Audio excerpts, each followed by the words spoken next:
Doctor ഇടാൻ friends അപ്പോൾ നമ്മളോട് ഒരുപാട് പേര് ചോദിക്കാനാണ് എന്തുകൊണ്ട് ചെക്കിക്ക് വരണം, എന്തുകൊണ്ട് ഞങ്ങൾ ചെക്ക് സെലക്ട് ചെയ്യണം, അതുപോലെ ആ ചെക്ക് വന്നുകൊണ്ട് എന്താണ്, അങ്ങനെ ഒരുപാട് പേര് ചോദിക്കാറുണ്ട്. അപ്പോൾ നമുക്ക് ചെക്കിനെ കുറിച്ച് കൂടുതലായിട്ട് അറിയാം. അതിനെക്കുറിച്ച് കൂടുതലായിട്ട് പറയാനായിട്ട് നമ്മുടെ അഹോയുടെ ടീം മെമ്പർ അൽസജ് ബ്രോ നമ്മളായിട്ടുണ്ട്. Bro hi.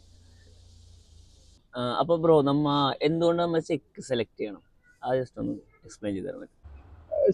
വിഷ്ണു ചോദിച്ചത് ഒരു നല്ല ചോദ്യമാണ്. ഇപ്പോൾ എന്നോടായാലും പല ആൾക്കാരും ചോദിക്കാറുണ്ട്, ചെക്കിലേക്ക് വരണോ, വേറെ ഏതെങ്കിലും രാജ്യത്ത് പോയാൽ മതിയോ? കാരണം അങ്ങനെ ഒരു ചോദ്യം വരാൻ തന്നെ ഒരു കൺസേൺ എന്ന് പറഞ്ഞാൽ ഒന്ന്, ഇത് നമ്മളെ നാട്ടിലധികം അറിയപ്പെടുന്നില്ല. ഇപ്പൊ ഇന്ത്യയിലായാലും ചെക്ക് റിപ്പബ്ലിക് എന്ന് പറഞ്ഞു കഴിഞ്ഞാൽ ഇപ്പൊ മറ്റു പല യൂറോപ്യൻ രാജ്യങ്ങളെ പോലെ അറിയപ്പെടുന്നില്ല. പക്ഷെ ഒരു അണ്ടർ റേറ്റഡ് കൺട്രിയാണത്. ഒരുപാട് സാധ്യതകളും തൊഴിൽ അവസരങ്ങളും ഒക്കെ ഉള്ള രാജ്യമാണ്. പക്ഷെ നമ്മളെ നാട്ടിൽ അധികം അറിയപ്പെടുന്നില്ല. അപ്പോൾ എന്തുകൊണ്ട് ചെക്ക് ചൂസ് ചെയ്യണമെന്ന് പറയുമ്പോൾ ആദ്യമായിട്ട് നമ്മൾക്ക് പറയാം, ഇത് ഡെവലപ്ഡ് കൺട്രിയാണ്.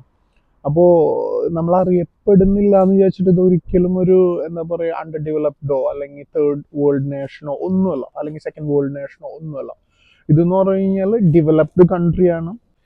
ഇപ്പോൾ നമ്മൾ ഇൻഡെക്സ് ഓഫ് എക്കണോമിക് ഫ്രീഡത്തിന്റെ ഡെവലപ്മെന്റ് റാങ്കിങ് നോക്കിക്കഴിഞ്ഞു കഴിഞ്ഞാൽ ലോകത്തിലെ 21ാമത്തെ വികസിത രാജ്യമാണ് ചെക്ക് റിപ്പബ്ലിക്. അപ്പോൾ ഒബ്വിയസ്ലി നമുക്കറിയാലോ, ഒരു വികസിത രാജ്യമാകുമ്പോൾ അതിനനുസരിച്ചിട്ടുള്ള ഇൻഫ്രാസ്ട്രക്ചറും ക്വാളിറ്റി ഓഫ് ലിവിങ്ങും എല്ലാം ഇവിടെ ഉണ്ടാവും. ഇപ്പോൾ നമുക്ക് രണ്ടാമത്തെ ഒരു പോയിന്റ് ആയിട്ട്, അല്ലെങ്കിൽ നമ്മൾ വരേണ്ട ആൾക്കാർ ശ്രദ്ധിക്കേണ്ട ഒരു കാര്യം എന്ന് പറഞ്ഞാൽ, നല്ല സാമ്പത്തിക വ്യവസ്ഥ ഉള്ള രാജ്യത്തേക്കായിരിക്കണം വരേണ്ടത്.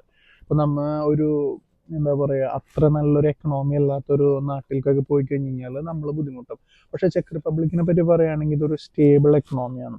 ഈവൻ ഇപ്പോൾ വിഷ്ണുവിനൊക്കെ അറിയാലോ, ഇവിടെ കോവിഡും അങ്ങനത്തെ ക്രൈസിസ് ഒക്കെ ഉണ്ടായിട്ട് പോലും ഇവിടെ മേജർ ലേ ഓഫ്സോ പരിപാടികളോ ഒന്നും സംഭവിച്ചില്ല. കാരണം ഗവൺമെന്റും അതേപോലെ തന്നെ കമ്പനികളും അത്രയും ആളുകളെ സംരക്ഷിച്ചിരുന്നു. അപ്പോൾ സ്റ്റേബിൾ എക്കോണമി എന്ന് പറയുമ്പോൾ ഇവരെ GDP ആയാലും അല്ലെങ്കിൽ ഇവരെ ഗ്രോത്ത് റേറ്റ് ആയാലും ഇതെല്ലാം ഭയങ്കര ഹൈ ആണ്. മോറോവർ ഇവര് യൂറോപ്യൻ യൂണിയന്റെ ഭാഗമാണ് 2004 മുതൽ. അപ്പോൾ അവിടെ നിന്ന് കൊഹീഷൻ ഫണ്ട്സുകളും പരിപാടികളൊക്കെ ഇവിടെ വരുന്ന കാരണം ഒരുപാട് ഡെവലപ്മെന്റ്സ്, ഇൻഫ്രാസ്ട്രക്ചർ ഡെവലപ്മെന്റ്സ് ആയിക്കോട്ടെ, അല്ലെങ്കിൽ ടെക്നോളജി ഓറിയന്റഡ് ഡെവലപ്മെന്റ്സ്, ഇതൊക്കെ ഇവിടെ നടക്കുന്നുണ്ട്. ഇവരെ ഒരു എക്കണോമി എന്ന് പറഞ്ഞു കഴിഞ്ഞാൽ 3 സെക്ടേഴ്സ് ആണ് വരുന്നത്. ഫസ്റ്റ് എന്ന് പറഞ്ഞു കഴിഞ്ഞാൽ ഇൻഡസ്ട്രി ആണ്, പിന്നെ സർവീസ് സെക്ടർ ആണ്, പിന്നെ അഗ്രികൾച്ചർ ആണ്. അപ്പോൾ ഇൻഡസ്ട്രി എന്ന് പറയുമ്പോൾ 13.7% ആണ് ഇവരുടെ എക്കണോമിയുടെ. അതായത് ഒരുപാട് ഇൻഡസ്ട്രികളുണ്ട്. സ്റ്റീലുണ്ട്, ഓട്ടോമോട്ടീവ് ഇൻഡസ്ട്രി, കോൾ ഇൻഡസ്ട്രി, ഇങ്ങനത്തെ ഒരുപാട് ഇൻഡസ്ട്രികൾ ചെക്ക് റിപ്പബ്ലിക്കിലുണ്ട്. അപ്പോൾ വിഷ്ണുവിന് അറിയായിരിക്കും, ഒരുപാട് കാർ കമ്പനികൾ ഇവിടെ ഉള്ളതും ഒരുപാട് ഇന്ത്യൻസ് അവിടെ ജോലി ചെയ്യുന്നതും. പല കാർ കമ്പനികളെയും ബേസ് ഇവിടെ നിന്നാണ് വരുന്നത്. പിന്നെ അത് കഴിഞ്ഞ് കഴിഞ്ഞാൽ വരുന്നതെന്ന് പറഞ്ഞാൽ സർവീസ് സെക്ടറാണ്. സർവീസ് സെക്ടറാണ് ഇവിടുത്തെ മെയിൻ ജോബ് സെക്ടറും കൂടി. അതായത് 67% ആണ്. ഒബ്വിയസ്ലി ഇപ്പൊ നമ്മളെ നാട്ടിലത്തെ ഇൻഫോസിസ് അങ്ങനത്തെ ഒരുപാട് കമ്പനികൾ, ഇന്റർനാഷണൽ MNCകൾ ഇവിടെ ഉണ്ട്. കാരണം എന്ന് പറഞ്ഞാൽ ടാക്സ് വളരെ ലോ ആണ് ചെക്ക് റിപ്പബ്ലിക്കിൽ. ഇവിടുത്തെ ടാക്സ് സിസ്റ്റം മറ്റു പല രാജ്യങ്ങളും നോക്കുമ്പോൾ കുറച്ചും കൂടി ഫ്രണ്ട്ലി ആണ്.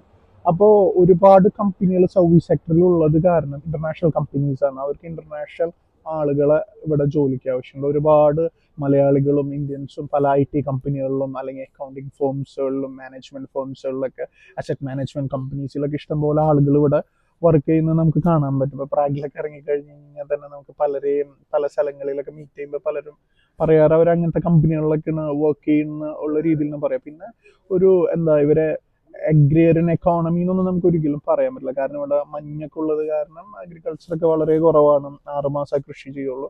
പക്ഷെ ഒരു സ്ട്രോങ് എക്കോണമിയാണ്, നല്ല ബൂസ്റ്റിംഗ് എക്കോണമിയാണ് ഇവരെ. അതുപോലെ തന്നെ എല്ലാവരും കൺസേൺ ആവുന്ന ഒരു കാര്യമാണ് ഇങ്ങോട്ട് ഏത് വിസ വരണം, അതുപോലെ ഏത് വിസയിൽ വന്നാലും നമുക്ക് ജോലി കിട്ടുമോ, അതുപോലെ എന്തെങ്കിലും ബുദ്ധിമുട്ടുണ്ടാവും, അങ്ങനത്തെ ഒരു കാര്യങ്ങൾ. അപ്പൊ അതിനെക്കുറിച്ച് കൂടി ഒന്ന് കുറച്ച് എക്സ്പ്ലെയിൻ ചെയ്യും. വിഷ്ണു ചോദിച്ച ചോദ്യം പലർക്കും ഉള്ള കൺസേൺ. ഇപ്പോൾ പല വിസയിലൂടെ ആൾക്കാർ വരും. ഇപ്പോൾ വർക്ക് പെർമിറ്റിൽ മാത്രമല്ല, സ്പൗസ് വിസയിൽ വരും, അതേപോലെ തന്നെ സ്റ്റുഡൻറ് വിസകളൊക്കെ വരും. അപ്പോൾ ഇപ്പോൾ എംപ്ലോയ്മെന്റിനെ പറ്റി പറയുകയാണെങ്കിൽ യൂറോപ്പിലെ തന്നെ ഏറ്റവും ലീസ്റ്റ് അൺഎംപ്ലോയ്മെന്റ് ഉള്ള രാജ്യം ചെക്ക് റിപ്പബ്ലിക് ആണ്. ഇപ്പോൾ അതെന്ന് പറഞ്ഞു കഴിഞ്ഞാൽ, ഇപ്പോൾ ട്രേഡിംഗ് എക്കണോമിക്സ് എന്ന് പറഞ്ഞിട്ടുള്ള ഒരു വെബ്സൈറ്റിന്റെ സർവേ പ്രകാരം 2.9% ഉള്ളൂ. ഈ ജനസംഖ്യയിൽ ആകെ 2.9% അൺഎംപ്ലോയ്മെന്റ് റേറ്റ് ഉള്ളൂ. അതന്നെ യൂറോപ്പിലത്തെ ഏറ്റവും ലീസ്റ്റ് ആണ്. അതേപോലെ തന്നെ ചെക്ക് സ്റ്റാറ്റിസ്റ്റിക്കൽ ഓഫീസ് ആയാലും ഈ റേഷ്യോ പറയുന്നത് ഏകദേശം ഇത് തന്നെയാണ്. ഒരു ലെസ് ദാൻ 3%-നുള്ളിൽ. കാരണം ഇവിടുത്തെ ഗവൺമെന്റ് അത്രയും കൺസേൺഡ് ആണ്. പിന്നെ അതുമല്ല, മോർ ഓവർ ഇവരെ ഇമിഗ്രേഷൻ പോളിസി എന്ന് പറഞ്ഞു കഴിഞ്ഞാൽ കുറേ പേരെ ഇങ്ങോട്ട് അങ്ങനെ എടുക്കൂല.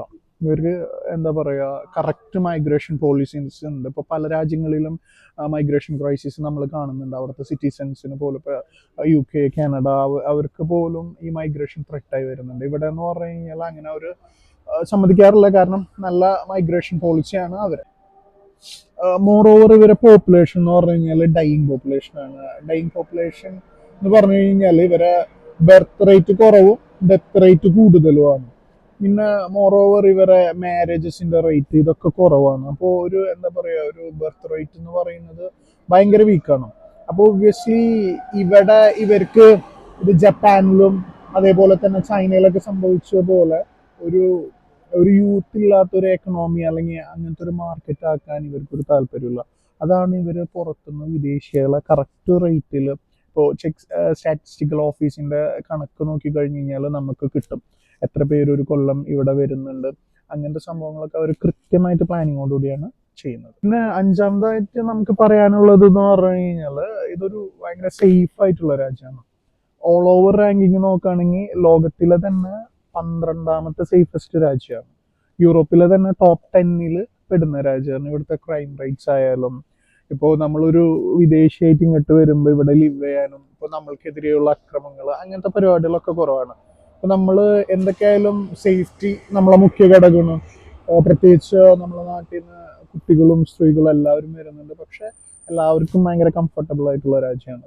പിന്നെ അതേപോലെ തന്നെ ഇവരെ ഹാപ്പിനെസ് ഇൻഡെക്സ് നോക്കിക്കഴിഞ്ഞ് കഴിഞ്ഞാൽ, സന്തോഷ സൂചിക നോക്കിക്കഴിഞ്ഞ് കഴിഞ്ഞാൽ BBC പിന്നെ അതേപോലെ തന്നെ വേൾഡ് ഹാപ്പിനെസ് റിപ്പോർട്ടും റിപ്പോർട്ട് ചെയ്യുന്നത് 18ാം സ്ഥാനമാണ്.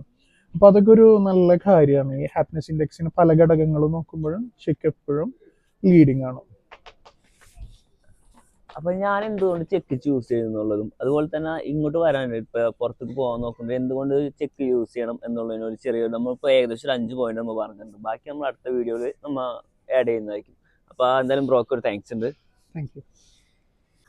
അപ്പൊ നമുക്ക് അടുത്ത വീഡിയോയിൽ വീണ്ടും കാണാം. അതുവരേക്കും നെക്സ്റ്റ് കാണാം.